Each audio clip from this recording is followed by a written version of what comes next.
এদিকে যখন 21শে জুলাই তৃণমূল কংগ্রেস তারা 21শে জুলাই নিয়ে ব্যস্ত, তখন পূর্ব মেদিনীপুর থেকে একটা খারাপ খবর মমতা ব্যানার্জির জন্য এসে পৌঁছালো।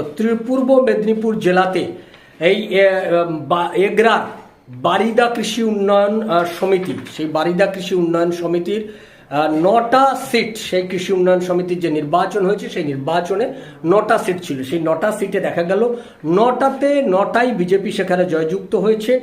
একটি সিটও জিততে পারেনি, সেখানে 9টা সিটই বিজেপি জয়যুক্ত হয়েছে, একটা সিটও তৃণমূল কংগ্রেস জিততে পারেনি। অর্থাৎ মেদিনীপুরের এগরার বারিদা কৃষি উন্নয়ন সমিতি, যেটা এতদিন তৃণমূল কংগ্রেসের হাতে ছিল, এবার সেটা তৃণমূল কংগ্রেসের হাতছাড়া হয়ে গেল। সেখানে 9টা সিট বিজেপি জিতেছে এবং তৃণমূল কংগ্রেস একটাও সিট জিততে পারেনি। রাজ্যের মানুষ যে পরিবর্তনের দিকে ইঙ্গিত করছে, এটা বারে বারে আমরা সেটা দেখতে পাচ্ছি, যে রাজ্যের মানুষ দেখছেন যে এই রাজ্যের পরিবর্তন, সেটা পরিবর্তনটা সম্ভবত মেদিনীপুর জেলা থেকেই শুরু হচ্ছে। কারণ মেদিনীপুর জেলাতে যে কটা কৃষি সমবায় সমিতি নির্বাচন হয়েছে, আমি আগেও এটা একটা 1 ঘন্টা হয়েছে অনুষ্ঠান করে আপনাদেরকে পুরো তথ্য দিয়ে বলেছিলাম যে পূর্ব মেদিনীপুর জেলায় সব থেকে কৃষি উন্নয়ন সমিতি কিংবা মৎস্য উন্নয়ন সমিতি যেগুলো রয়েছে, এই সমবায় সমিতিগুলো থেকে জেতার হার সব থেকে বেশি, প্রায় 90% মতো।